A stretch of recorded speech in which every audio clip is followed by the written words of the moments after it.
ইসিতে appeal করে মনোনয়নে ফিরে পেয়েছেন স্বতন্ত্র প্রার্থী তাসনিম জারা সহ অনেকে।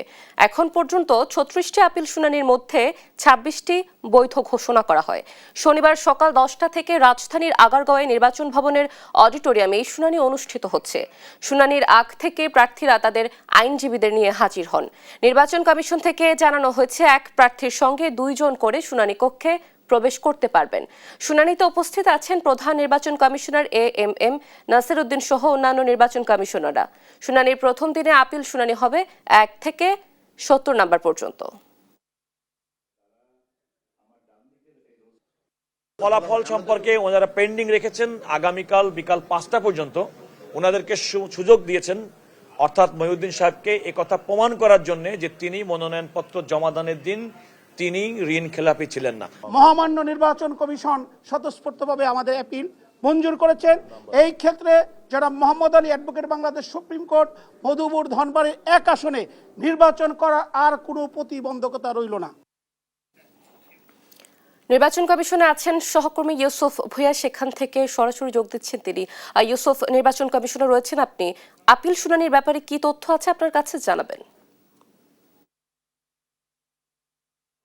অথসি আপিলের যে কার্যক্রম সেই কার্যক্রম চলছে। আপনি জানেন যে রিটার্নিং কর্মকর্তার যে সিদ্ধান্ত সেই সিদ্ধান্তের বিরুদ্ধেই ৬৪৫টি আবেদন পড়েছিল এবং এই ৬৪৫টি আবেদনের মধ্যে আজকে থেকে ১৮ই জানুয়ারি পর্যন্ত এই আপিলের শুনানি চলবে এবং এই শুনানিগুলো নিষ্পত্তি আজ থেকে আগামীকালকে পর্যন্ত এবং পরশু পর্যন্ত ১০ থেকে ১২ জানুয়ারি পর্যন্ত যেই আপিল আবেদনগুলো শুনানি চলবে সেগুলো নিষ্পত্তি হবে ১২ই জানুয়ারি পর্যন্ত। এবং আজকে যদি সর্বশেষ তথ্য বলি আপনাকে, এখন পর্যন্ত ৩৬টি আপিল শুনানি হয়েছে এবং সেখান থেকে এখন পর্যন্ত ২৬টি বৈধ ঘোষণা করেছে এবং ৬টি অবৈধ ঘোষণা করেছে।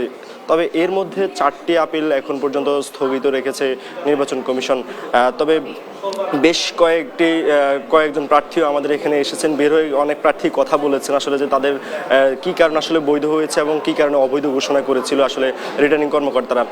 তবে আরও কিছু তথ্য জানিয়ে রাখি যে আজকে কিন্তু ঢাকা ৯ আসনে যিনি স্বতন্ত্র প্রার্থী তাসনিম জারা, তিনি তার কিন্তু প্রার্থীতা বৈধ ঘোষণা করেছে এবং সেই সঙ্গে জামায়াতে ইসলামের যিনি সেক্রেটারি জেনারেল ছিলেন হামিদুর রহমান আজাদ, তারও আসলে এখানে প্রার্থীতা বৈধতা ঘোষণা করেছে এবং সেই সঙ্গে আজ বিকাল ৫টা পর্যন্ত কিন্তু এই আপিলের শুনানি চলবে এবং আছে ১ থেকে ৭০ পর্যন্ত যে সিরিয়াল রয়েছে সেই আপিল আবেদনের সেই সিরিয়াল পর্যন্ত কিন্তু আজকে কার্যক্রম চলবে এবং বলাই চলে যে প্রার্থীরা আসছেন এবং নির্বাচন কমিশনে তাদের আপিল কার্যক্রম চলছে এবং আপিল কার্যক্রমের শুনানিতে উপস্থিত রয়েছেন প্রধান নির্বাচন কমিশনার সহ যারা নির্বাচন কমিশনার রয়েছেন, তারা সকলের ঊর্ধ্বতন কর্মকর্তা নির্বাচন কমিশনে সবাই উপস্থিত রয়েছেন এবং তারা তাদের আপিল শুনানির যেই অবস্থান দুই পক্ষের সেই অবস্থানগুলো শুনছেন এবং তারা বলছেন যে সঠিকভাবে আগেও প্রধান নির্বাচন কমিশনার বলেছিলেন যে আসলে তারা ন্যায় ইনসাফ করবেন এবং সেই ইনসাফের ভিত্তিতে তারা আসলে সকল প্রার্থীকে সমানভাবে দেখছেন এবং সমানভাবে সুযোগ দিবেন বলে জানিয়েছেন।